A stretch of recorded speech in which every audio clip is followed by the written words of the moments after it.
komitmen dari Peduli Kasih untuk bisa memberikan pelayanan khususnya di bidang kesehatan dalam arti yang utuh. Nah, lalu mengapa malam ini untuk pertama kalinya kita mengadakan bukan hanya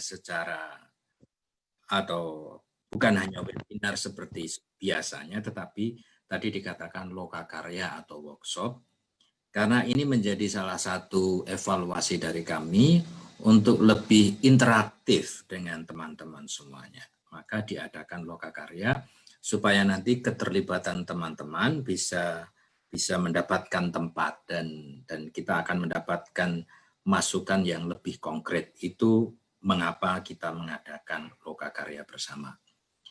Lalu temanya kali ini menarik menurut saya karena justru temanya bukan berkaitan dengan penyakit secara langsung, bukan mencari hal-hal yang berkaitan dengan penyakit, tetapi justru suatu poin di mana kita akan menjadi bagian dari solusi atau penyembuh.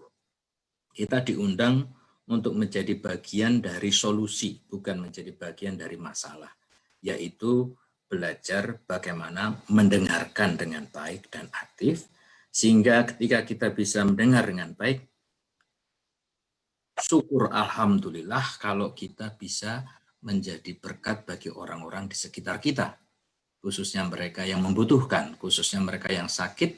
Kalau kita bisa menjadi teman yang bisa mendengarkan dengan baik, semoga kita bisa memberikan sumbangan untuk teman kita itu.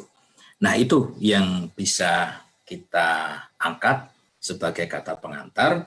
Semoga kita nanti bisa masuk ke dalam bukan hanya mendengarkan dari para fasilitator tentang poin-poin bagaimana berkomunikasi dan mendengarkan yang baik, tetapi akhirnya nanti dengan riang gembira dan penuh semangat masuk ke kelompok untuk berlatih bersama, untuk sharing bersama, supaya kita bisa mendengarkan dengan baik. Terima kasih, saya kembalikan ke Pak Mas Andrian. Oke. Terima kasih Romo Gun untuk sambutannya, dan hanya saya ingin mengingatkan bahwa Lokakarya ini disiarkan langsung di Facebook Peduli Kasih, sehingga bisa reach teman-teman lebih banyak juga. Dan untuk operator, jika ada kesulitan, teman-teman bisa menghubungi Bu Pritya yang standby. Kemudian nanti kita juga ada kelompok kecil, akan dijelaskan lebih lanjut setelah materi dari fasilitator Bu Natalia. Oke, sebentar saya lihat contekan dulu.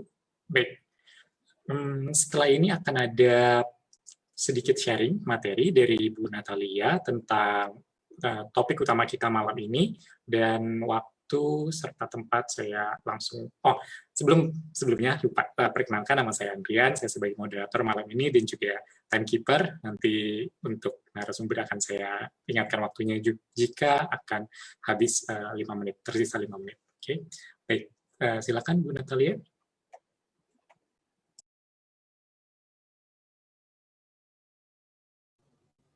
Oke, terima kasih Pak Andrian. Saya akan share screen.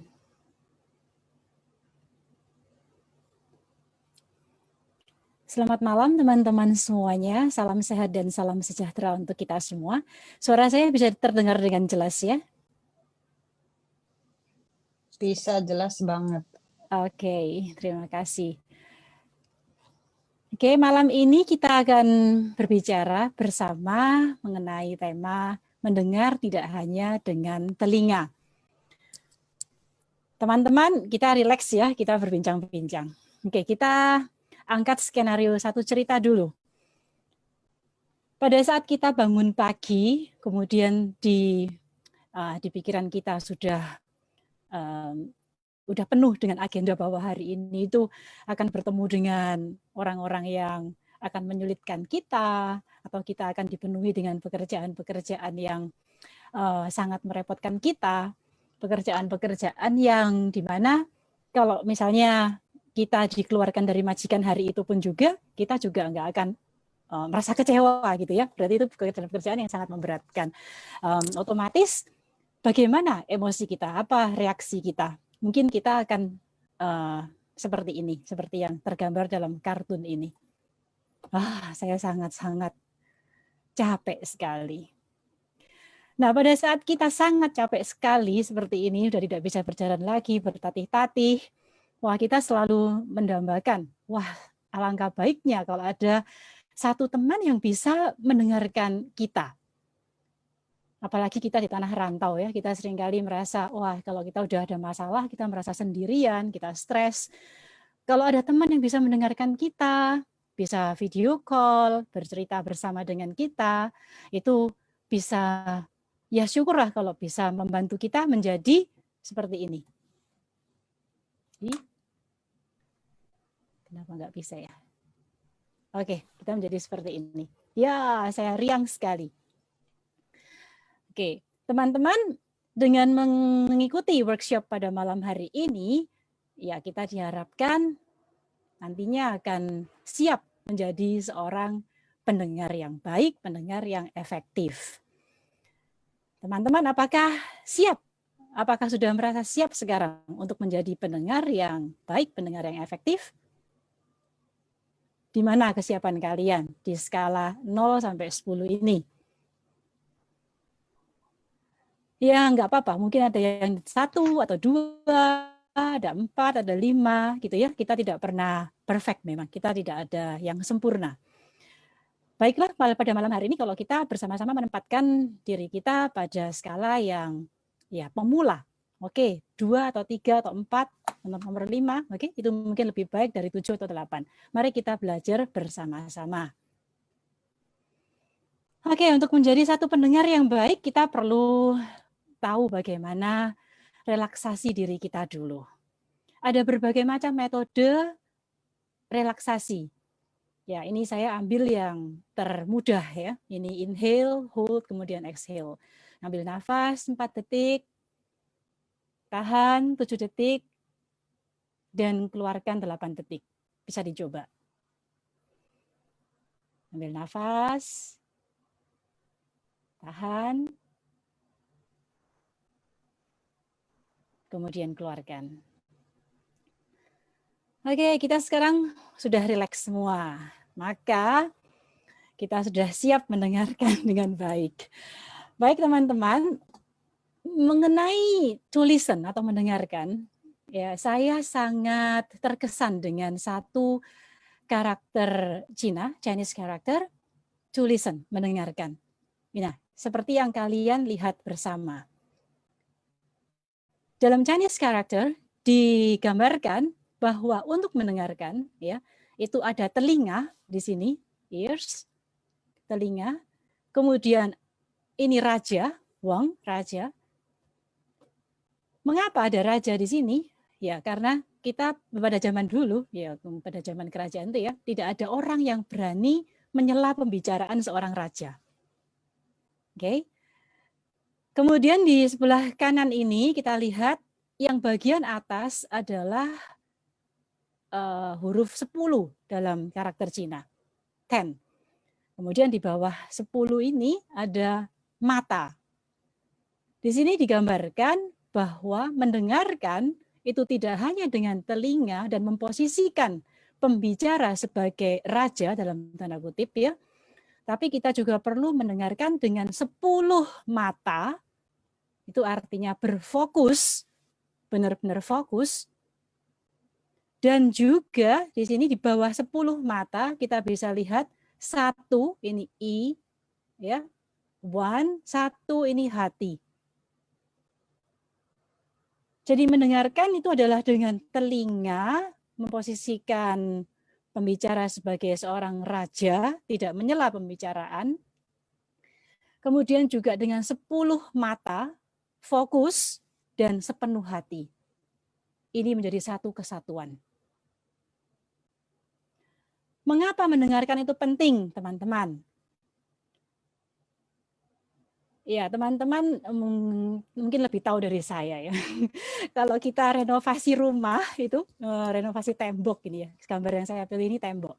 Tembok itu sebelum kita cat baru, otomatis kita harus melepuh yang lama dulu ya. Jadi melepuh ini gambar ini membuang yang bagian yang lama.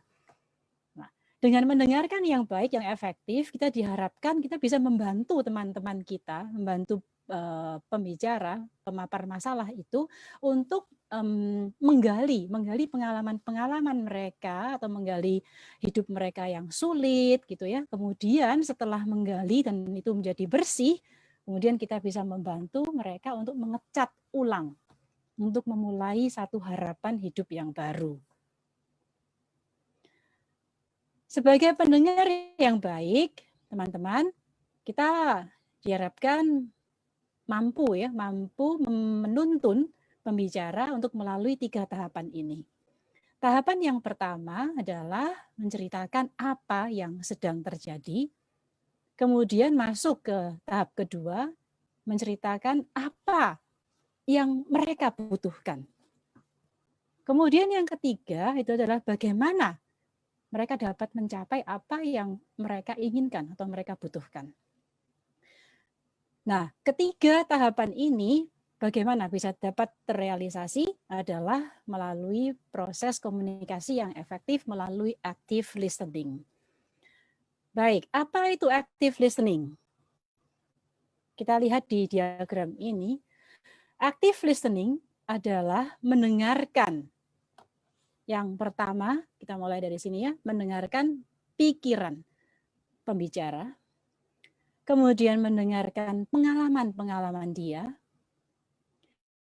mendengarkan kekuatan, kesempatan yang ada, dan resources yang ia miliki, sumber daya yang ia miliki, mendengarkan tingkah laku dia, mendengarkan perasaan, emosi, mood dia, dan juga tidak lupa pentingnya ya, ini mendengarkan pesan-pesan nonverbal.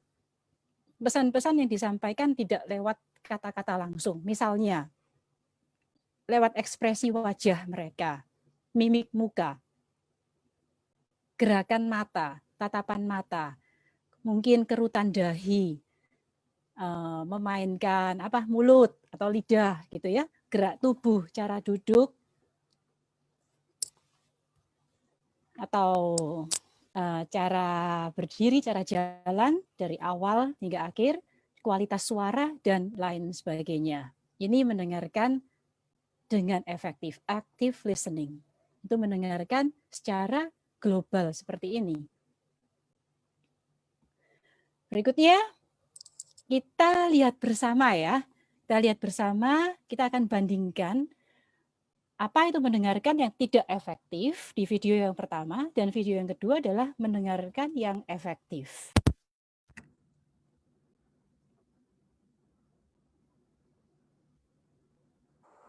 Teman-teman, sekarang kita lihat ya, video singkat, apa sih itu mendengarkan yang tidak efektif. Yang pertama, terganggu dengan pikiran sendiri. Halo, selamat siang. Selamat siang. Iya, selamat datang. Siapa ini namanya? Saya Mbak Anita. Mbak Anita, ada apa Mbak? Saya sudah sakit lama, Pak Gun. Tapi saya selalu nggak berani ke dokter sampai dengan kemarin. Karena sudah sangat-sangat sakit. Saya akhirnya memutuskan di rumah sakit. Nggak ada makan.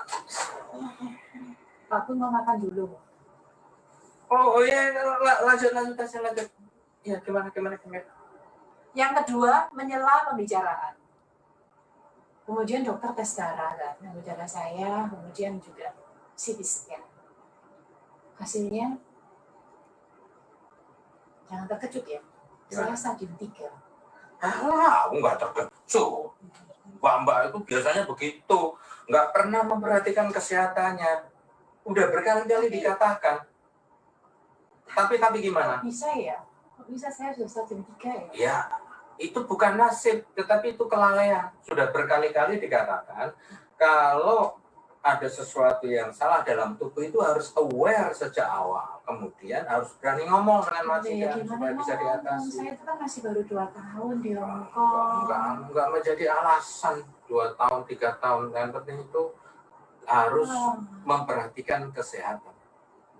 Yang ketiga, tidak melihat atau tidak bertatap mata dengan pembicara. Ya itulah, ya memang akuilah saya salah ya, sudah 2 tahun, Ya. Saya biarkan saja, Kemudian saya juga nggak dokter. Salah, saya lihat di sini. Sini. Mana? Sorry, gimana Mbak? Saya harus ulangi lagi ya. Ya, sorry.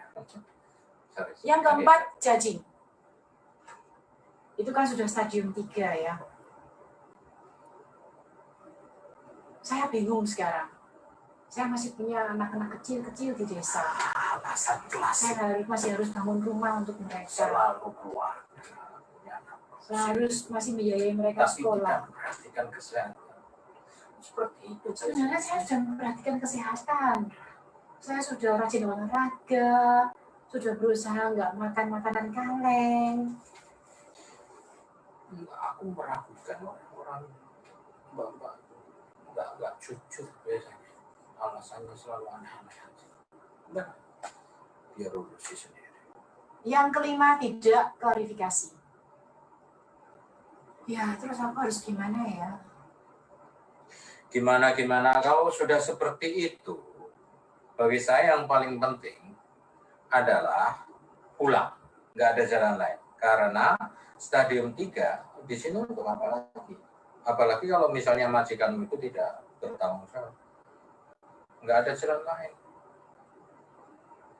Iya kan? Ya udahlah, gimana sih? Oke teman-teman, begitu ya. Jadi itu cuplikan singkat mengenai mendengarkan yang tidak efektif.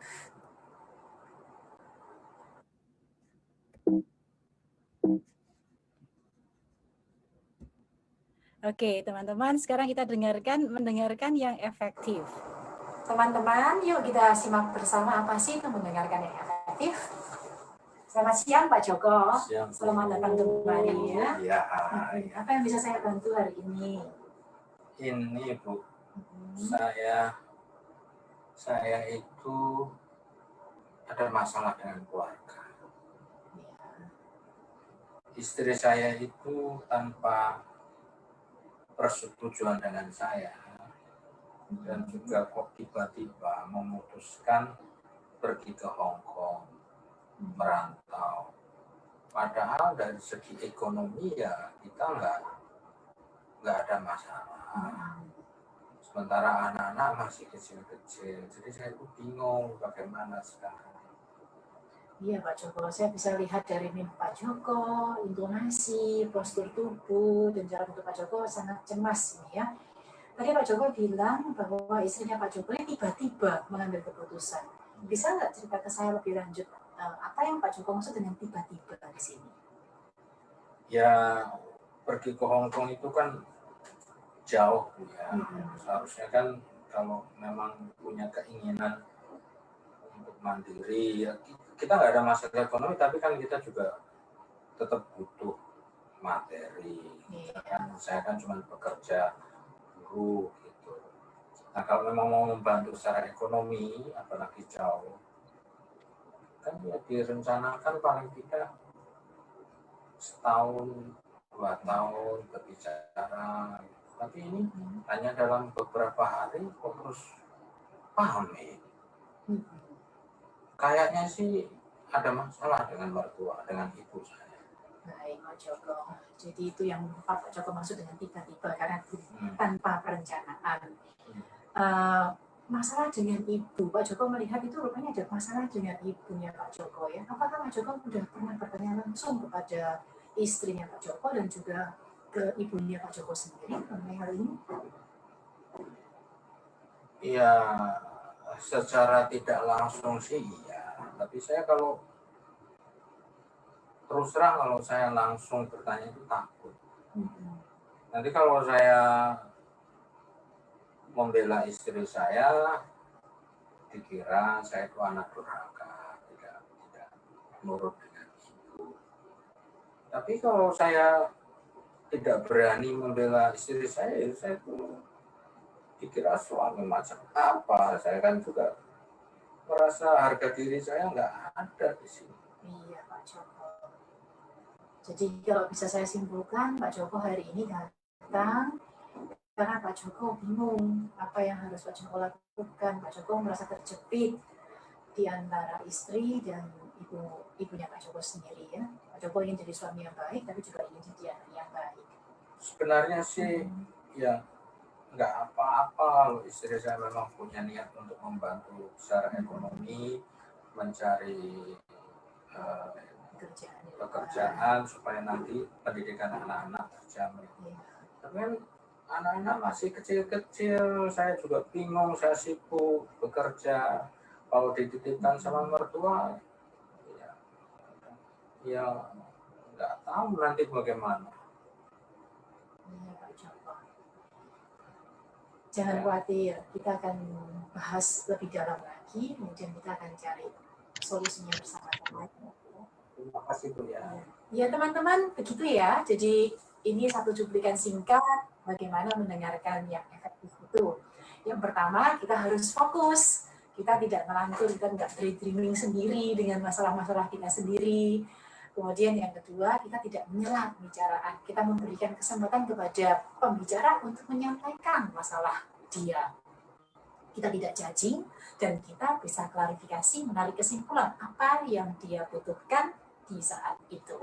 Terima kasih teman-teman.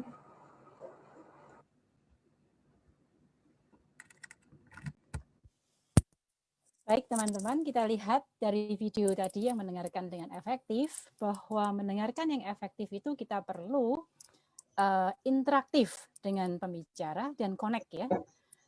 Kita perlu memperhatikan hal yang verbal ataupun juga yang non-verbal. Non-verbal, kita perlu mendengarkan yang efektif dengan ini dari diri kita ya, mata kita. Jadi tatapan mata kita, pergerakan bola mata kita, kedipan mata kita, itu juga perlu kita perhatikan. Kemudian mimik wajah kita.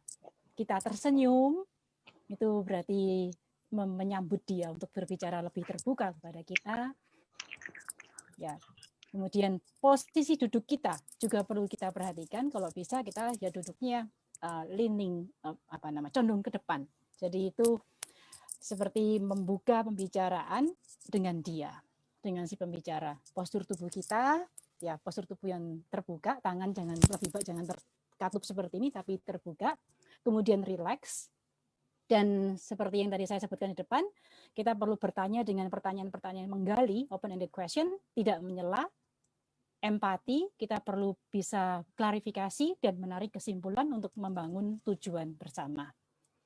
Oke, dan karena diharapkan kita bisa melihat bukan hanya yang bisa kita lihat melalui mata kita ya, jadi kita bisa melihat emosi si pembicara itu langsung lewat kata-kata, intonasi, bahasa tubuh, dan gestur dia, tetapi dengan komunikasi yang efektif kita bisa melihat lebih dalam, kita bisa melihat apa yang tidak terlihat langsung oleh mata kita.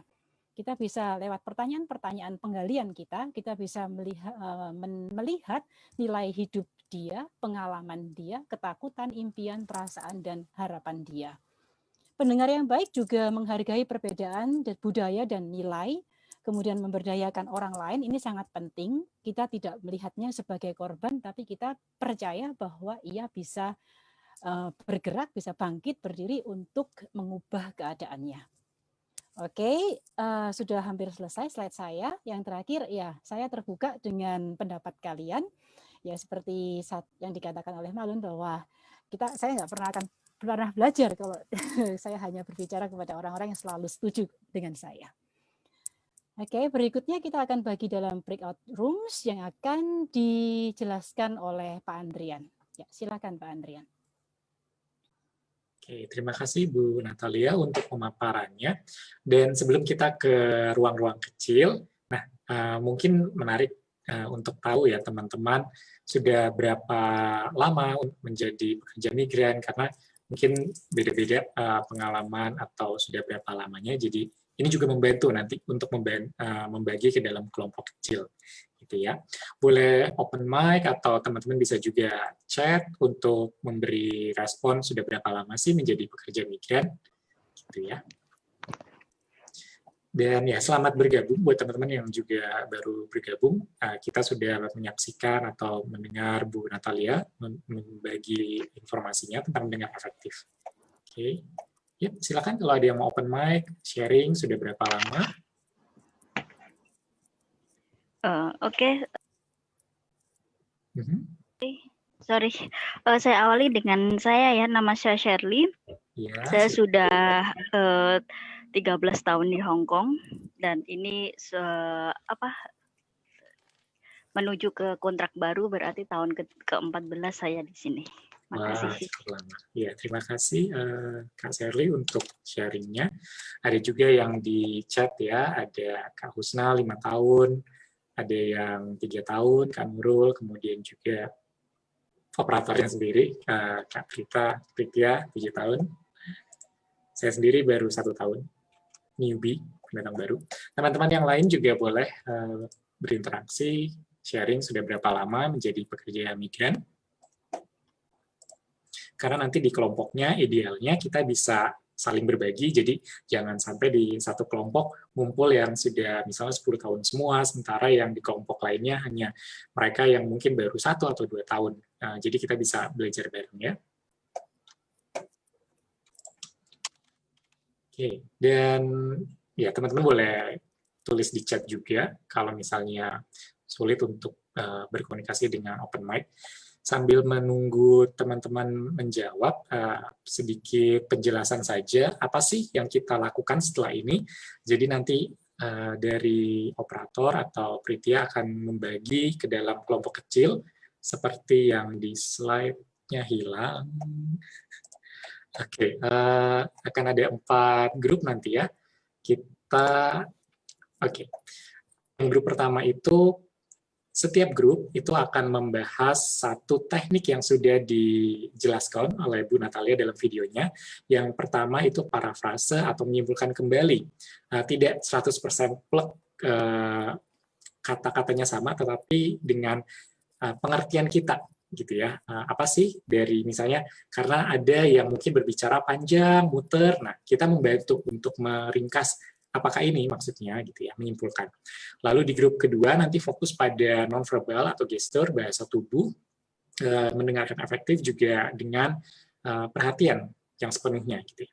Lalu yang di grup ketiga nanti fokus pada tidak menyela atau membiarkan teman kita untuk berbicara, kadang mungkin ada jeda, tapi padahal belum selesai, gitu ya. Nah, yang di grup keempat fokus pada connect atau membuat kaitan dengan apa yang pengalaman kita pernah rasakan, gitu, untuk masuk ke ceritanya. Karena mungkin kehilangan sesuatu, tapi misalnya kehilangan pasangan atau diselingkuhi. Tapi mungkin kita sebagai pendengar belum pernah diselingkuhi, tapi kita ada pengalaman lain yang sekiranya mirip dengan perasaan tersebut. Jadi kita bisa connect perasaan kehilangan sesuatu atau seseorang. Gitu. Nah, nanti setelah dibagi dalam grup kecil, teman-teman akan dipandu juga oleh para volunteer di Peduli Kasih. Ada Bu Lili dan Bu Natalia di grup 1. Kemudian di grup 2 ada saya sendiri dan juga Bu Marlin. Di grup 3 ada Bu Patricia dan Mas Dedi. Kemudian di grup 4 ada Romo Bun dan Mbak Ranu. Nah, nanti di dalam grup kecil sekitar 8 menit, teman-teman silakan berinteraksi, kemudian membuat suatu role play untuk menunjukkan ini komunikasi yang efektif, teknik komunikasi yang efektif dalam kelompok kami, gitu ya. Dan kemudian kita akan kembali ke grup besar untuk setiap grup kecil menunjukkan hasil kreasinya. Maka dimanfaatkan sebaik mungkin ketika teman-teman berada di grup kecil untuk berkenalan secara singkat, kemudian juga membuat suatu role play untuk menunjukkan grup teknik untuk berkomunikasi efektif dari setiap grup yang ada, gitu ya. Nah, apakah ada pertanyaan sampai saat ini, sejauh ini? Atau Bu Natalia mungkin bisa menambahkan kalau ada yang kelewatan dari saya.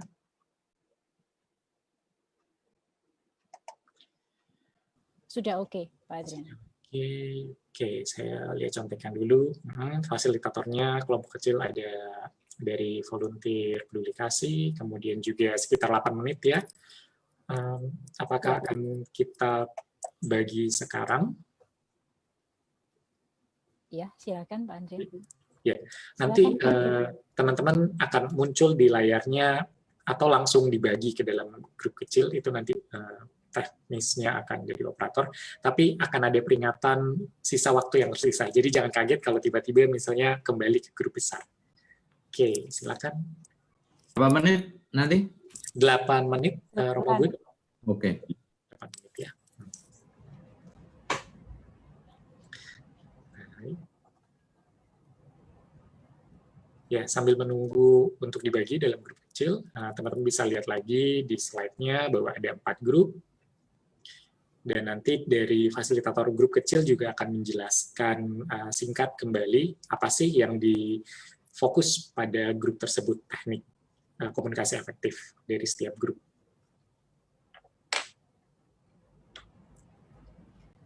Oh iya, ada tambahan. Nanti ada hadiah dari Bu Marlin nih untuk yang kelompok yang terbaik. Ya, nah itu teman-teman ada hadiahnya. Jadi untuk role play dari setiap grup kecil nanti usahakan yang paling heboh, nggak harus heboh, tapi menjelaskan dari teknik yang ada di grup tersebut ya. Oh iya, ada tambahan sedikit dari saya. Nanti kan role play di dalam grup kecil. Kemudian silakan kalian pilih 2 perwakilan untuk kembali ke main room nanti untuk mewakili grup kalian. Kemudian kita role play di main room. Begitu ya Pak Andrian ya? Play-nya dimainkan oleh 2 peserta ya, sebagai pendengar dan juga yang curhat. Settingnya tidak harus dalam konseling atau bisa juga dalam settingnya yang teman-teman alami sehari-hari. Gitu, karena kita juga saling belajar. Baik, Bu Pritya, apakah sudah siap untuk membagi? Iya, sebentar Pak, lagi proses sebentar. Karena ternyata cukup banyak ya teman-teman, ada 34 dikurang operator. Jadi kita akan berpencar di grup-grup kecil. Kita tunggu saja. Mungkin Bu Natalia bisa cerita proses tadi recording videonya seperti apa sih? Oh, recording video saya dengan Pak Joko ya? Iya. Dibuatnya berapa lama gitu? Tuh, karena Pak Joko itu kan orangnya seru kan, sehingga bikinnya, sampai beberapa kali ya, karena kami pada ngagak-ngagak sendiri. Iya, tapi menarik tadi. Dan strategi menggunakan video gitu ya, teman-teman juga pasti terhibur dengan aksi Pak Joko dan Bu Anita atau Bu Amelia. Saya ingat A-nya, tapi lupa nama. Anita. Bu Anita ya. Betul. Iya. Oke. Masih menunggu ya, Bu Priti ya? Mungkin ada pertanyaan sambil menunggu. Sambil menunggu saya boleh bertanya. Boleh Pak Joko. Iya, silakan Pak Joko. Untuk poin yang kedua yang berkaitan dengan nonverbal, kita mendengarkan dengan the whole body, dengan seluruh indera yang ada, bukan hanya telinga, tapi juga mata dan lain-lain. Nah, seringkali ini cultural ya. Kalau di Indonesia atau di Timur, justru seringkali kalau kita mendengarkan dengan menunjukkan mata, justru itu dianggap tidak sopan. Atau malah membuat orang grogi untuk terus berbicara kalau kita memandang sungguh-sungguh. Nah, itu bagaimana mengatas? Ini kan cultural problem actually. Seharusnya kalau orang Jawa kalau mendengarkan justru harus matanya turun. Maka kamu itu disebut panjenengan. Panjenengan artinya your leg, artinya kakimu atau tekenmu gitu. Sehingga memang mendengarkan yang baik kalau orang Jawa justru harus melihat ke bawah. Nah, ini gimana ini? Tidak melihat, tidak memandang matanya. Justru bukan matanya. Tapi ini dalam melihat kaki, melihat apa? Tadi misalnya dalam China kan ada tulisan listen, itu kan ada raja. Nah, raja itu kan tidak bisa disela. Nah, dalam konteks Jawa juga ketika orang bicara bukan hanya tidak menyela, tapi matanya jangan sejajar. Oke, ya sebenarnya dalam proses mendengarkan itu seperti tadi yang saya sebutkan di depan ya, itu kita perlu menyesuaikan. Jadi perlu menyesuaikan budaya dari yang si curhat. Jadi kita memang perlu menerima juga budaya yang berbeda dan perlu memahami dia dari budaya yang mana. Oke. Itu penting sekali karena memang orang timur dan orang barat atau orang Indonesia itu kan banyak suku itu dengan budaya yang berbagai macam. Jadi memang kita perlu saling memahami dan saling menghargai, saling menerima budaya tersebut. Kalau memang di budaya-budaya yang tertentu itu dianggap tidak sopan untuk memandang secara langsung atau posisi duduknya kan mungkin di timur dan di barat juga berbeda gitu ya. Jadi ya kita ikuti aja budaya yang bisa diterima oleh si curhat, orang yang curhat. Begitu. Di India intinya membuat orang yang curhat dengan kita merasa nyaman untuk mengutarakan permasalahan dia, untuk membuka dirinya. Oh, I see. Sorry, tadi saya kata di India bagaimana, Pak Joko? Ya, sekedar menambahkan di India itu murid-murid kalau mendengarkan gurunya malah gini. Ini kan kalau di tempat kita kan kayak gak sopan. Oke. Anyway, hanya tambahan. Yes, terima kasih. Baik, Terima kasih. ini ruangannya siap untuk dibagi sekarang ya. Oke. Saya bagi sekarang ya. Yes, siap.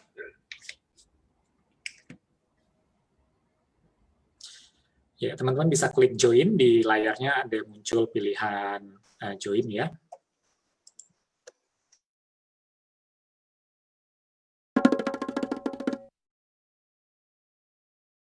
Selamat datang kembali teman-teman di grup besar. Tadi saat kita di grup kecil, teman-teman yang menyaksikan lewat Facebook hanya dapat melihat slide dari Bu Natalia gitu ya. Nah, tadi semoga di grup-grup kecil teman-teman sudah berdiskusi, berbagi pengalaman gitu ya dari teman-teman yang lain juga. Nah, sekarang sekitar 2 menit untuk tiap grup meroleplaykan, jadi ada 2 peserta dari tiap grup perwakilan untuk meroleplaykan tema utama yang diangkat dalam grupnya. Oke, kita mulai dari grup 1. Dan jangan lupa, ada hadiah untuk grup terbaik. Jurinya terus siapa ini? Dan sekitar 2 menit untuk tiap kelompok meroleplaykan dari apa yang di-sharingkan atau teknik dari setiap grup untuk mendengarkan secara efektif. Kita mulai dari kelompok 1. Mungkin bisa di-share lagi apa aja sih kelompoknya. Kelompok 1 tadi parafrase atau menyebutkan, gitu ya. Ada Bu Lili dan Bu Natalia sebagai fasilitator. Oke. Silakan siapa yang menjadi perwakilan kelompok 1? Silakan bagaimana kalau Mbak Uci dan Mbak Warni? Jadi perwakilan untuk menyampaikan bagaimana jadi pendengar yang baik. Apakah bisa Mbak Warni dan Mbak Uci sekarang dimainkan lagi skenario tadi? Jadi yang curhat dan yang mendengarkan. Boleh, masih saya yang curhat. Silakan. Atau dibalik? Ya, Mbak Warni, tetap aja Mbak Warni yang curhat, Mbak Uci yang mendengarkan ya. Atau dibalik juga oke. Udah tetap aja. Mbak Uci siap ya? Oke, jadi dari bulan Maret itu karena selama masa pandemi, dari bulan Maret itu saya dilarang libur sama majikan. Awalnya karena sempat merasakan sesak nafas, terus majikan ketakutan dan saya dipanggilkan ambulan. Mereka takut saya kena COVID-19. Setelah dicek hasilnya ternyata negatif, namun hal itu tidak membuat majikan saya itu nggak takut, tetap ketakutan sampai hari ini dan dilarang libur. Kemudian dampak negatif ini dari saya dilarang libur, saya jadi lebih menjadi introvert, terus kemudian kurang terbuka sama teman, jadi mudah tersinggung, terus kadang-kadang merasa kayak punya dunia sendiri, keasikan nonton YouTube, jadi seperti tidak butuh orang lain. Dan mungkin juga kadang merasakan stres, itu curhatan saya tadi.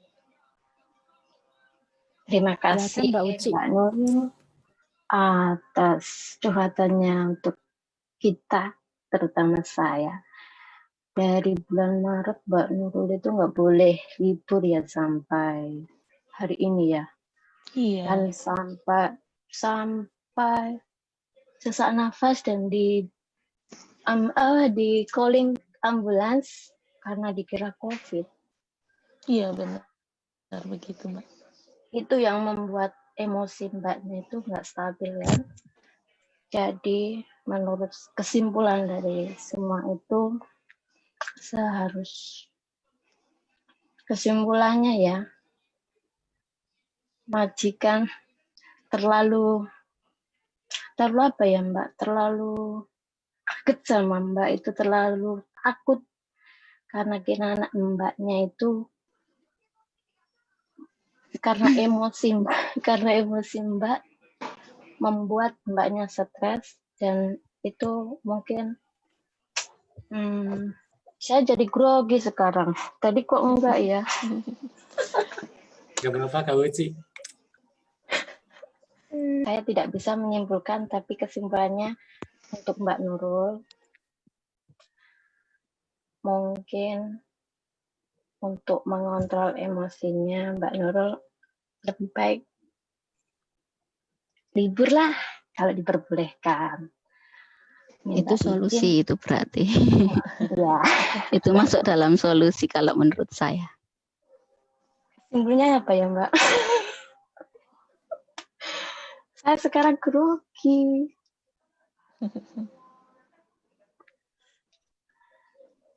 Kalau saya, gimana Mbak? Mbak Uci. Saya sekarang sangat grogi.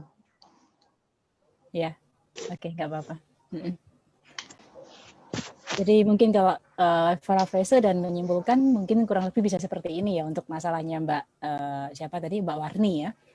Ya, terima kasih Mbak Warni sudah datang curhat ke saya.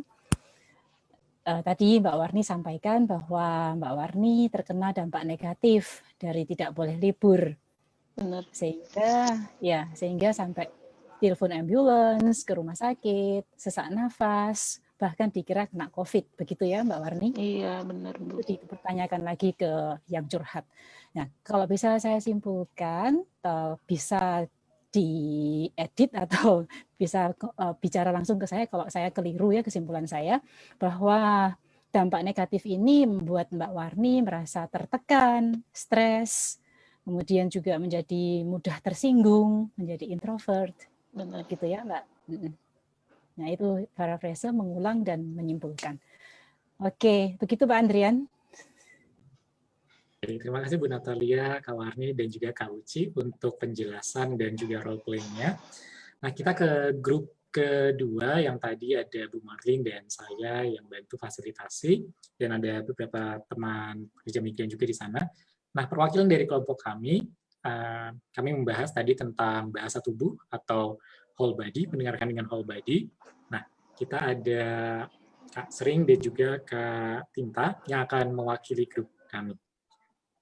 Silakan Kak Sering dan Kak Tinta untuk berimprovisasi dialognya. Oke, Mbak Intan, Mbak Tinta, silakan Mbak Tinta ya. Iya, terima kasih atas kesempatannya. Jadi tadi udah didiskusikan bagaimana untuk mendengar whole body. Oke, Kak Sering gimana? Saya? Iya. Saya nggak gimana-gimana. Masa sih Kak? Iya. Beneran sumpah, nggak apa-apa. Sumpah, suwir. Kayaknya sedih-sedih gimana gitu. Ya, lapar. Oh, kayaknya. Lapar ya Kak? Lapar. Oke. Kok jadi kalau lapar bawaannya pengen marah. Begitukah? Tapi wajahnya senyum-senyum. Nah. Aku kirain kenapa gitu. Kok kayaknya kayak cemberut atau mungkin capek atau gimana gitu. Ternyata lapar. Nahan lapar. Oke. Iya. Terus? Ya, itu contoh singkatnya. Terima kasih Kak Tinta dan Kak Sering. Bahwa kalau tadi dari Kak Sering share, kalau apalagi sekarang ya kita pakai masker itu sering banget di jalanan mungkin berinteraksi dengan teman ataupun dengan orang lain, jadi sulit mengira-ngira dia emosinya apa nih yang sedang dirasakan. Karena kalau tadi Kak Sering bilang pakai masker kan berarti cuma bisa mata, kita kadang perlu juga perlu tahu area mulut gitu ya, untuk tahu seseorang sedang merasakan apa. Dan kalau dalam role play ini, Kak Tinta mengira ini sih dialognya tadi, pura-puranya Kak sering lagi kayak sedih gitu, nelangsa, tapi ternyata lapar gitu. Nah, ternyata juga emosi yang ditampilkan di wajah ternyata mungkin nggak sesuai dengan ekspektasi kita, maka perlu juga tadi dengan kelompok 1 ke parafrase. Nah, sering sedih ya, enggak kok lapar gitu ternyata gitu ya. Lapar terus bawahnya mau marah gitu. Bu Marlin mungkin mau menambahkan dari kelompok 2 tentang bahasa tubuh.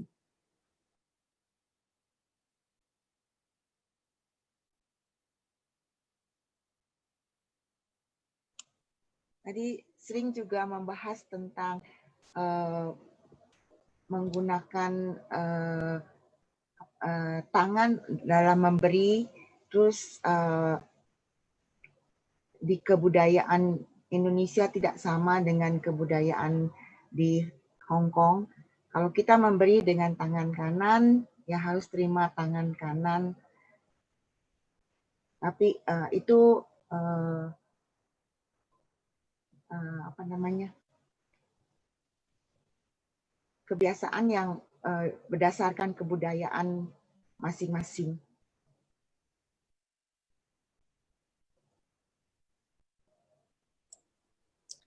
Ya, tadi ada Kak Vero ya yang sharing dari pengamatannya bahwa mungkin khususnya mungkin orang bule kali ya, karena bagi mereka kasih tangan kiri, terima tangan kiri itu sesuatu yang biasa, sementara mungkin bagi orang Indonesia atau orang Timur nggak sopan nih kasih tangan kiri atau terima tangan kiri gitu. Tadi juga kalau nggak salah ingat ada kasus tari yang ternyata setelah datang di Hong Kong, terus ketemu teman-teman dari daerah lain, penggunaan bahasa mungkin yang biasanya bahasa misuhnya itu adalah hal yang wajar gitu ya. Mungkin penggunaan kata misalnya yang di Jawa Timur, Malang, nyapa aicu gitu misalnya itu wajar gitu. Tapi ketika ketemu teman-teman yang mungkin dari daerah lain menganggap itu kasar, jadi sehingga perlu menyesuaikan diri lagi gitu ketika berada di lingkungan dengan teman-teman dari daerah lain. Nah itu komunikasi yang non-verbal juga, ya verbal, tapi mungkin penggunaan kata bahasa daerahnya itu juga ya. Dan juga tadi ada lagi nggak Bu yang bahasa tubuh gitu yang muncul di grup kita? Sepertinya tidak ada ya. Oke. Ya kurang lebih seperti itu teman-teman dari kelompok kami. Selanjutnya kelompok 3 ada fasilitatornya tadi Bu Patricia dan Pak Dedi, memberi kesempatan pembicara menyelesaikan apa yang dikatakan mereka gitu ya. Jadi jangan menyela. Nah, silakan perwakilan dari kelompok 3. Silakan minta tolong host untuk menampilkan Mbak Shirley sama Bu Patricia. Di kelompok 3 ini tadi kita akan membahas tentang tidak menyela pembicaraan bagi klien yang atau bagi teman yang sedang curhat atau men-sharingkan pengalaman masalahnya. Nah, silahkan untuk tadi diulang saja kembali Mbak Shirley Ingrid sebagai pendengarnya dan Bu Patricia sebagai yang menyampaikan masalah atau unek-uneknya. Silakan. Nanti lalu setelah itu saya tambahin. Silakan. Tadi saya curhat sama Mbak Shirley. Saya bilang suami saya di kampung tuh selalu minta uang, dikasih seberapa pun nggak cukup gitu. Sampai saya disuruh minjam uang sama Prime Credit untuk ngirim uang. Setiap telepon tuh selalu minta uang terus gitu. Silakan reka ulang Bu Patricia. Oke. Mbak, aku pusing loh Mbak. Suamiku tuh kalau di kampung tuh kalau telepon mintanya uang terus selalu uang Mbak. Dia kan tahu gajiku berapa. Malah aku disuruh minjam uang sama Prime Credit loh Mbak. Kalau Mbak jadi aku gimana tuh Mbak? Mbaknya sudah tanya ke suami uang itu untuk kebutuhan apa di rumah? Sudah, dia bilang untuk modal bikin tempe, untuk modal bikin ini gitu loh.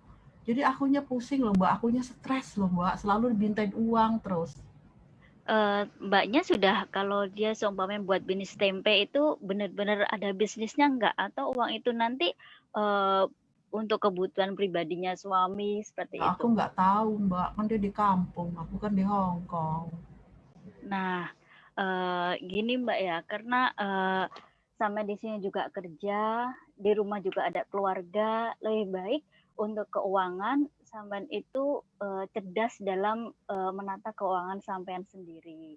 Ada baiknya sampean itu kirim keluarga untuk kebutuhan, juga sisihkan untuk sampean sendiri di sini dan juga untuk kebutuhan sampean di masa depan. Jadi bila terjadi sesuatu masalah itu sampai tidak keteteran lagi dan yang menurut aku yang lebih pentingnya itu jangan terlalu memanjakan suami dengan hasil kerja kita di sini gitu kan. Jadi karena apa rumah tangga itu bukan tanggung jawab kita juga ada suami, itu menjadi tanggung jawabnya suami untuk menanggung keluarga, tapi kita hanya membantu dia seperti itu. Jadi kalau suami masih minta terus-terusan nggak cukup, cobalah kasih penjelasan seperti itu. Ya kan tahu Mbak, ada lagi pandemi gini, dia nggak ada kerjaan loh Mbak.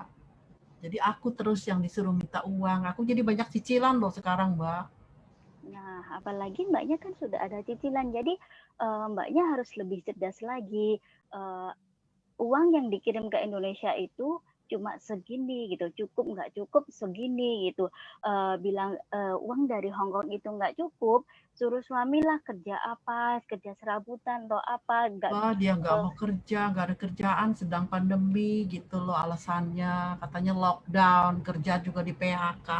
Jadi saya nggak tahu harus gimana lagi loh Mbak. Kalau saya nggak ngirim uang, tuh saya dicerai Mbak. Nah, sekarang bila sampean nggak mengirimkan uang dari Hong Kong, bagaimana anak-anak sampean, maksudnya uang jajan, uang sekolah itu masih tercukupi atau enggak? Atau itu dilimpahkan ke sampean semuanya? Nah iyalah, saya yang jadi tulang punggung loh Mbak. Berat nih sasaja di pundak nih Mbak, jadi tulang punggung. Jadi seperti ini, gini aja, dicoba bulan depan jangan kirim terlalu banyak, kirim aja untuk kebutuhan anak, misalnya berapa jajan per bulan untuk biaya sekolah, dan usahakan untuk mengajari suami sampean itu mandiri, minimal dia itu bisa bekerja untuk mencukupi kebutuhan dia sendiri. Oh iya, makasih ya Mbak atas sarannya. Udah Bu, saya ngedek saya di sini. Iya. Oke, makasih Mbak Sherly sama Bu Patricia. Ini adalah kisah nyata. Ya, kisah nyata. Ini temanku Mbak Yanti begitu loh, diserongrong sama suaminya. Saya ada kejadian ini, ada. Nanti aku mau curhat, jujur aku tuh sering dicurhatin orang sampai aku tuh trauma loh. Ayo silakan, nanti aja curhatnya di belakang. Ya, ini artinya tadi dalam kelompok memang tidak banyak waktu ya untuk bercerita. Tadi ada beberapa mungkin bisa cerita, tetapi dari Mbak Sherly ini menarik. Kalau biasa dicurhati melalui mendengarkan masalah, itu kan juga menjadi beban. Nah, bagaimana orang yang bisa melakukan konseling atau bukan konseling ya, menjadi teman bagi teman-teman yang curhat itu, lalu mau curhat kepada siapa? Ini mungkin nanti Bu Natalia sama Pak Andrian bisa menjelaskan, atau Romo Guntoro, bagaimana coping mekanismenya untuk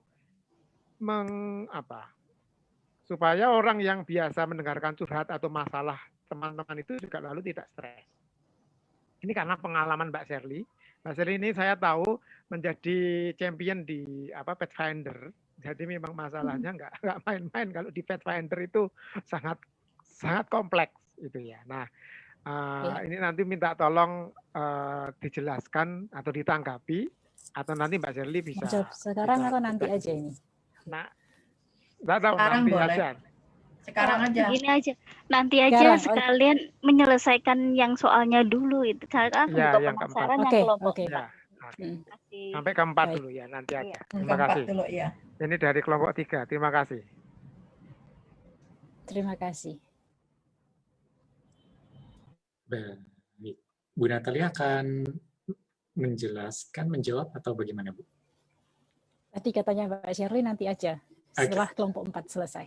Baik ya, karena sekarang sudah jam 11:02, kita langsung ke kelompok 4 saja. Habis itu Mbak Ranung dan Bu Natalia mungkin juga bisa menanggapi dari keempat grup. Dan juga tentunya Bu Pritya mengumumkan pemenang dari grup mana yang menjadi pemenang. Oke, langsung ke kelompok 4, ada tadi Romo Gun dan juga Mbak Ranung. Kelompoknya membahas tentang menghubungkan diri dengan cerita dari si pencerita tentunya. Silakan perwakilan dari kelompok 4. Kelompok 4 tadi sebetulnya ada Darin mau dipilih tapi dia lari. Maka sekarang Rensi sama Eli, Mbak Eli. Silakan. Mami. Ya. Apa belum dilihat WhatsApp-ku dari pagi, Mam? Oh gitu ya, kamu tadi ada WhatsApp ya? Aduh Ren, maaf hari ini aku sibuk banget. Oh, maaf juga, Mam. Tidak tahu kalau situasinya Mami itu sangat sibuk. Mami tahu kan, saya kadang butuh teman. Ingin ngomong banyak sih, Mam. Apalagi sebentar lagi kan sudah mau pulang nih. Nah, oh iya ya. Biasanya kamu kan memang telepon, tapi maaf ya, hari ini tadi aku kebetulan di tempatku ini kan ada berita yang positif COVID nih. Jadi dari pagi aku nggak bisa pegang HP. Nah, gimana nanti kalau setelah acara ini kamu telepon aku? Boleh, boleh. Tapi takut saja, Mam, apa yang akan saya sampaikan ke Mami. Mami tidak mengerti dengan maksud saya. Mam kan tahu, saya ini orang NTT kan. Terkadang logat bahasa saya tidak nyambung dengan Mami, gitu loh, Mami. Iya, nggak apa-apa. Nanti pelan-pelan aku simak loh. Ya. Oke. Dikira dari pagi Mami tidak buka WhatsApp-ku, mungkin chatku yang tidak Mami pahami. Jadi ya udah sekalian pakai telepon saja. Ternyata Maminya sibuk. Apalagi yang berhubungan dengan COVID yang sedang menyerang di tempatnya Mami. Oke, yang penting kamu nggak mengira aku lagi marah sama kamu aja ya? Tidak lah, Mam. Oke, Cuman baguslah. dikira Mami itu tidak paham dengan chattinganku, begitu, Mam. Oke. Nanti kita lanjutkan lagi ya? Ya. Terima kasih, Mami. Sama-sama, Rensi. Baik, terima kasih Bu Eli dan Mbak Rensi. Mbak Anu. Ya, bisa dengar suara saya? Yap. Oke, saya mau bukan meroleplay ya, melihat dari semua yang sudah tampil tadi. Dari yang pertama, kedua, ketiga, keempat, dari kesalahan dan atau mana sih komunikasi yang efektif, yang benar dan yang tidak. Yang pertama tadi mendengarkan curhatnya dari A sampai Z. Kemudian setelah selesai, pendengar baru mengulang cerita, menanyakan kembali, dan memberikan solusi. Itu sudah, menurut saya itu sudah baik, komunikasi yang sangat baik. Tapi alangkah lebih baik lagi bila selain memberikan solusi yang meminta untuk libur, juga memberikan cara bagaimana sih untuk meminta libur yang baik kepada majikan. Karena kalau dilihat dari background masalahnya, majikan sangat ketakutan kan, sedangkan mbaknya atau cecenya tadi kan stres karena tidak bisa libur, menjadikan dia introvert, tidak butuh teman. Jadi lebih baik diberikan saran untuk bagaimana berkomunikasi yang baik dengan majikan, atau meminta libur dengan misalnya hanya di bawah rumah dan meminta teman-temannya untuk datang, misalnya taman dekat rumah lah, agar tidak menimbulkan masalah lagi dengan majikan yang ketakutan tadi. Dan juga mbaknya tidak merasa stres karena masih bisa berkumpul dan berkomunikasi dengan teman-temannya. Tidak harus setiap minggu, bisa 1 bulan sekali atau 2 minggu sekali. Seperti itu. Untuk yang kedua, kalau kita menggunakan bahasa tubuh, postur tubuh, itu pertama memang walaupun kita sebaya atau memang kita akrab, dimanapun kita berada, kita tetap menjunjung tinggi kesopanan. Jadi kita tanya dengan bahasa yang baik-baik, tidak hanya dengan ketawa ketiwi atau bagaimana, kita dengan bahasa yang lebih halus, dengan mimik yang lebih halus, sehingga apabila teman kita memang ada masalah, dia merasa nyaman dan bisa mengungkapkan masalahnya kepada kita. Kalaupun tidak, dia juga bisa memperlihatkan bahwa saya lo baik-baik saja, tenang, saya nggak ada masalah, seperti itu. Dan juga untuk yang ketiga, itu kita tidak boleh menyela, yaitu kita mempersilahkan pencurhat untuk menyelesaikan apa yang ingin dia curhatkan, lalu kita memberikan respon ketika dia ada di koma atau di titik, agar dia merasa bahwa kita itu memang peduli. Lalu apabila kita salah tangkap, kita bisa mengulang kembali seperti yang ada di parafrase tadi. Dan karena kalau kita menyela, bisa jadi orang yang curhat tadi, dia merasa tidak dihargai, atau dia merasa dihakimi, atau merasa dia mungkin orang ini nggak senang lah kalau saya curhat sama dia. Dan maksud yang dia inginkan, ingin dia sampaikan tidak akan tersampaikan dengan baik. Lalu yang keempat, menghubungkan masalah. Oke, tadi masalahnya di WA. Kalau di WA masalahnya itu sangat kompleks ya, kalau hanya dengan tulisan. Apalagi dengan dialek, kita dari orang yang berbeda, suku-suku yang berbeda, pasti banyak masalah. Tutur kata, cara penulisan, biasanya kalau di WA kan kita nulisnya singkat-singkat. Jadi itu rawan sekali kesalahpahaman, kepenerimaan ketika misalnya pencurhat ingin mencurhatkan apa solusi hatinya, dia ada masalah besar, terburu-buru, sedangkan yang dicurhati dia juga harus sedang bekerja kan. Dia hanya melihat sekilas, kadang dia hanya mengirimi stiker, atau kadang dia hanya buka tapi belum dia baca. Sedangkan pencurhat nanti bisa saja mengira nanti dia nggak seneng ya aku curhat sama dia, nanti dia marah, salah paham dan lain sebagainya. Nah, solusi yang terbaik adalah ketika malam kita kan masih ada waktu, bisa kita telepon, voice note, atau mengklarifikasi ulang maksud dari WA yang singkat-singkat tadi, agar apa yang dimaksudkan, apa yang dicurhatkan itu tersampaikan dengan baik, dan juga yang menerima pencurhatan itu tadi, pendengarnya tadi, juga bisa memberikan solusi atau jalan keluar. Begitu. Kalau misalnya apa yang saya sampaikan ada yang kurang, nanti bisa ditambahkan oleh Bu Natalia atau Pak Andrian. Terima kasih. Baik, terima kasih Mbak Anung untuk kesimpulan dari setiap grup ya. Mantap. Ya. Dan dari Bu Natalia, apakah ada tambahan mungkin?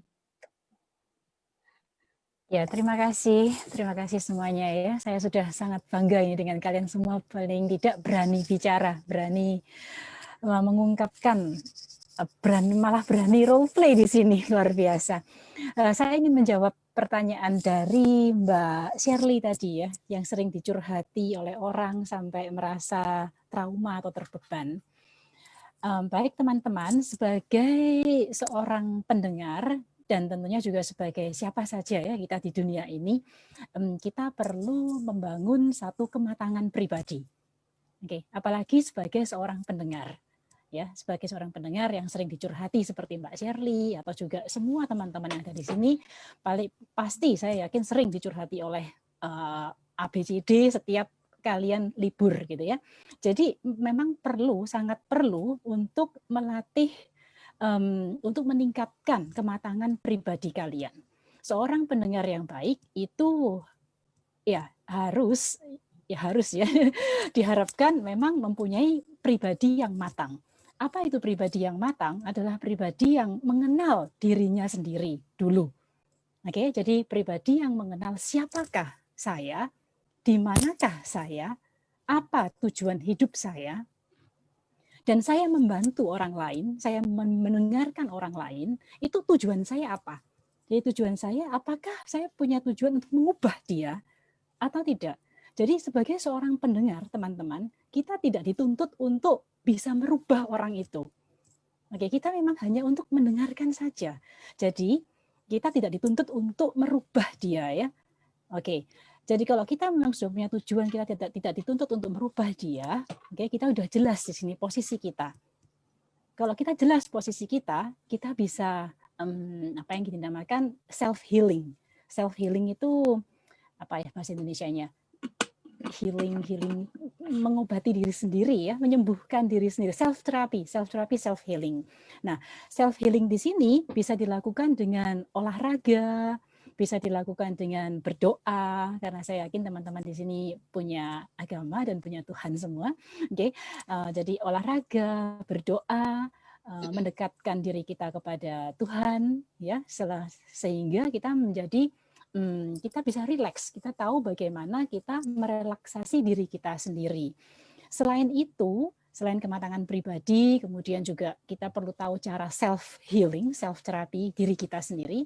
Kita juga perlu ya sebagai seorang pendengar, kita juga perlu mempunyai seorang teman curhat atau supervisor atau seorang pembimbing rohani atau seorang yang teman baik yang kita percaya, yang kita bisa curhat juga kepada beliau.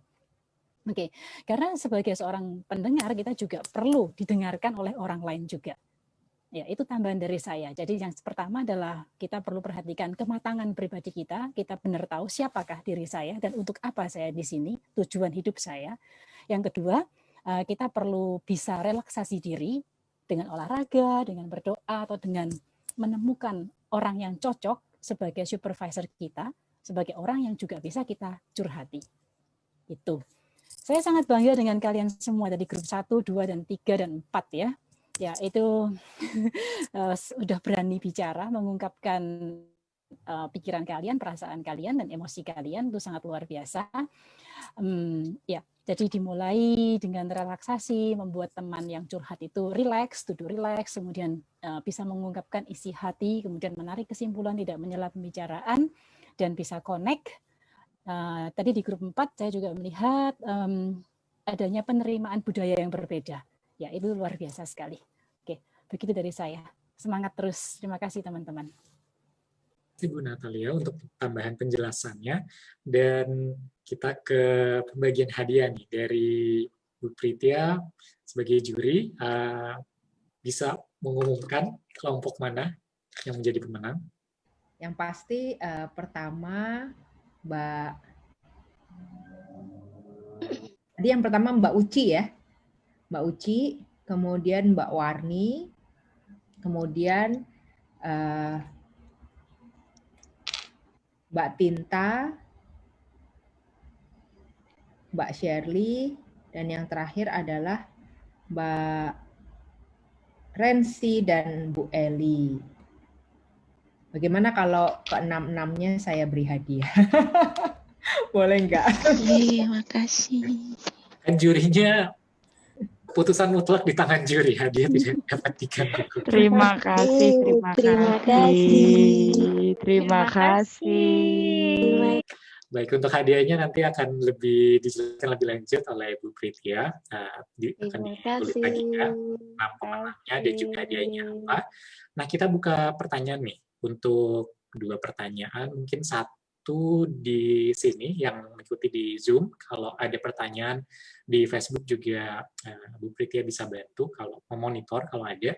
Nah, teman-teman yang di Zoom, apakah ada pertanyaan? Boleh open mic atau tulis di chat. Kalau misalnya ada yang terkait dengan teknik mendengarkan secara aktif maupun mungkin ada hal umum yang mau ditanyakan, boleh banget. Kita tunggu ya. 2 pertanyaan, silakan. Ini saya mau bertanya ya nih, kalau belum ada yang bertanya. Silakan. Jadi kalau misalkan kita tadi kan mendengarkannya, kemudian dari bahasa, kemudian dari semua yang disampaikan, boleh nggak kita sebagai pendengar itu menyimpulkan? Maksudnya menyimpulkan itu kayak judge ya, kayak tadi kan teman-teman, oh kamu sedih ya, oh kamu berarti punya masalah ini ya, kamu jangan seperti ini, memberi saran langsung. Apakah itu tepat enggak kalau misalkan kita sebagai pendengar langsung memberikan saran, atau ada langkah apa lagi yang bisa kita lakukan ini? Iya. Mungkin itu aja. Ya, silakan Bu Nat. Iya, Atau terima kasih Mbak Sring. Saya Mungkin dulu. saya jawab dulu, kemudian nanti Mbak Ranung bisa menambahkan ya. Iya, baik. Atau Mbak Ranung jawab dulu. Benar dulu. Oke, Monggo benar dulu. Terima kasih Mbak Sring ya. Jadi sebagai seorang pendengar yang baik, teman-teman, itu kita memang diharapkan ya, dianjurkan untuk tidak memberikan jawaban langsung. Oh, kamu harus begini, kamu harus begitu. Kita tidak diharapkan menjadi seperti itu. Jadi seorang pendengar yang baik adalah seorang yang bisa mengarahkan, menuntun si pembicara atau yang orang yang curhat itu melalui tahapan-tahapan yang tadi saya sampaikan, tahap 1, 2, dan 3. Jadi kita hanya menuntun dia untuk menyadari tahap pertama, apa yang sedang terjadi. Oke. Tahap kedua, apa yang dia mau, apa yang dia butuhkan, dan tahap ketiga, itu kita harus menuntun dia untuk melihat dan untuk mengetahui, jadi menggali strategi apa yang dia bisa lakukan untuk mencapai apa yang dia butuhkan atau dia inginkan. Jadi kita sebagai pendengar bukan orang yang harus memberi jawaban langsung to the point, kamu harus begini, begitu.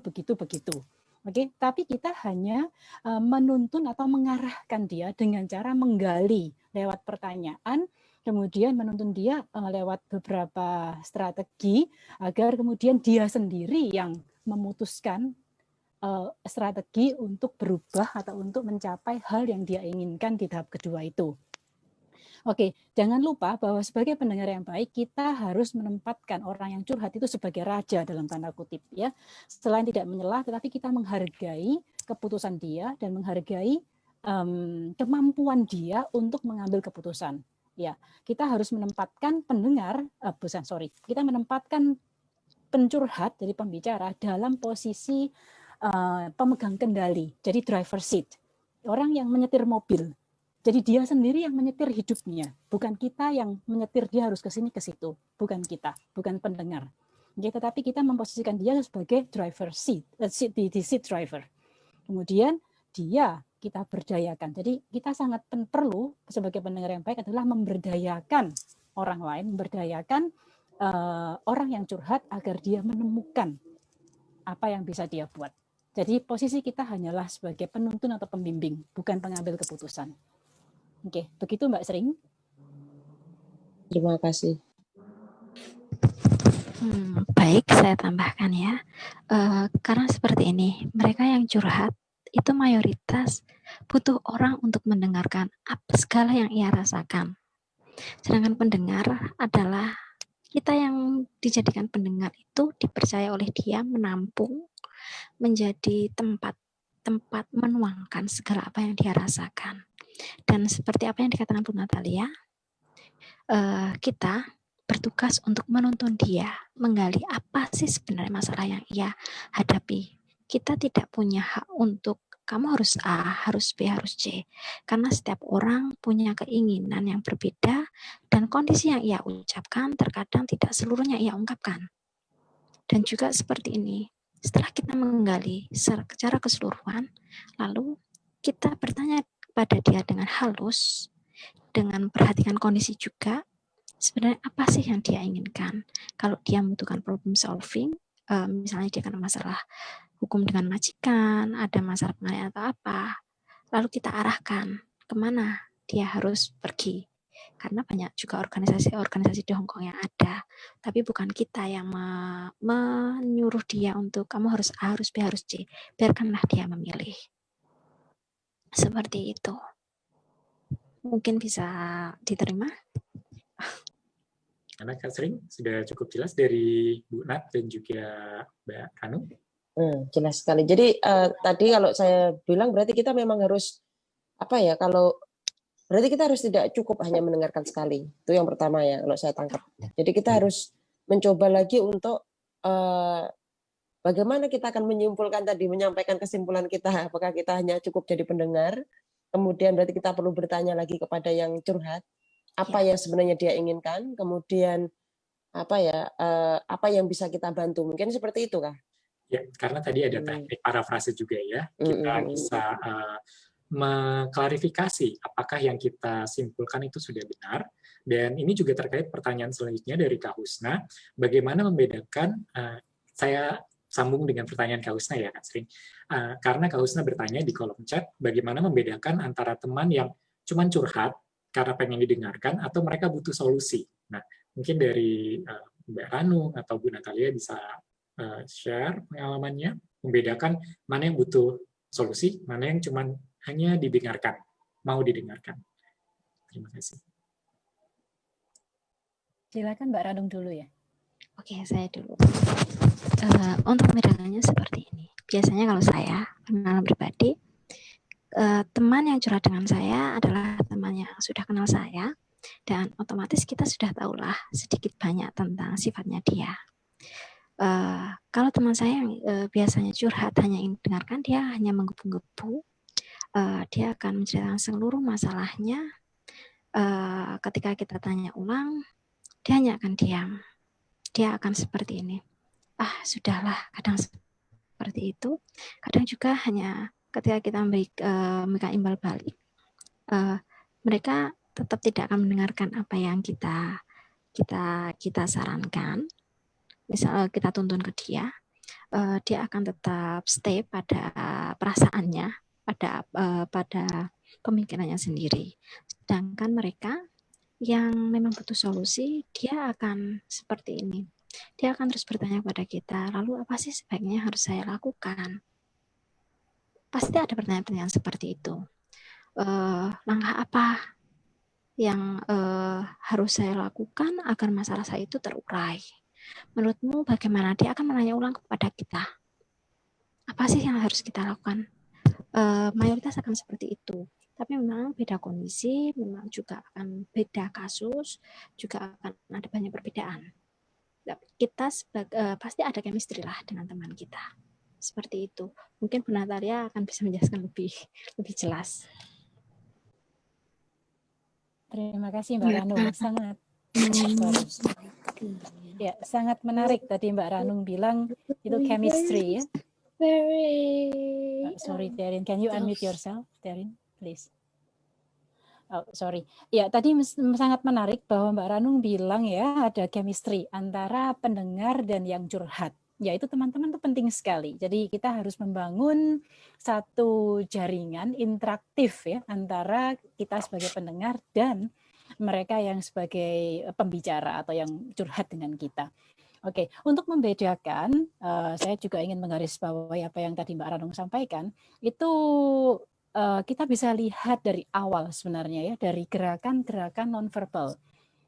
Jadi termasuk dari yang paling awal sekali adalah cara jalan mereka ke kita di pertemuan kita yang pertama kali.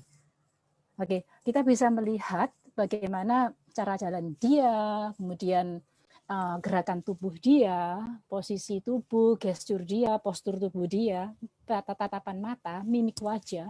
Itu sebenarnya dari gerakan-gerakan nonverbal ini kita bisa melihat kurang lebih dia pada situasi seperti apa. Oke, itu yang pertama. Yang kedua tadi Mbak Ranung juga sudah sampaikan, kalau orang yang membutuhkan curhat lebih dalam, itu otomatis dia sendiri akan menjadi proaktif ya untuk bertanya, untuk menggali lebih dalam apa yang dia menjadi kebutuhan dia. Tetapi memang juga ada orang-orang yang pendiam, kemudian pemalu. Tapi teman-teman memang butuh pengalaman juga dari kita sebagai pendengar untuk melihat gitu. Biasanya teman-teman yang malu, tidak terlalu bicara atau introvert itu kita bisa lihat kembali lagi pada gerakan nonverbal dia, mimik wajah, tatapan muka, cara dia duduk, cara dia jalan. Itu kita bisa amati. Oke, begitu. Apakah sudah menjawab pertanyaan ya? Terima kasih. Baik, terima kasih Bu Natalia. Dan yang disampaikan oleh Bu Natalia mungkin bisa sekaligus menjawab pertanyaan terakhir ya dari Kak Sahlan. Bagaimana mengetahui cerita yang itu jujur atau mengarang? Nah, jadi mungkin dari bahasa tubuhnya juga mungkin kikuk, kalau orang yang berbohong mungkin beda ya bahasa tubuhnya, dan juga sekalian saya tambahkan saja konsistensi cerita. Misalnya kalau kita tanya lagi apakah jawabannya sama, misalnya dia cerita dompetnya dicuri. Nah, terus kita tanya hilang dicurinya kira-kira di mana? Hilangnya di mana gitu. Hilangnya dia jawab di sini. Terus kita coba balik lagi tanya setelah cerita gitu ya. Oh ya tadi hilangnya di mana? oh hilangnya kelihatan gitu ya bahasa tubuhnya seperti mencari-cari jawaban. Nah, itu saja jawaban singkatnya karena kita keterbatasan waktu. Untuk penutup, sebelum nanti saya memberi kesimpulan, apakah ya Romo Heri bisa memberi penutup untuk kegiatan ini dan juga pesan mungkin sebelum nanti saya tutup acaranya dan juga sebagai pesan terakhir. Silakan Romo Heri.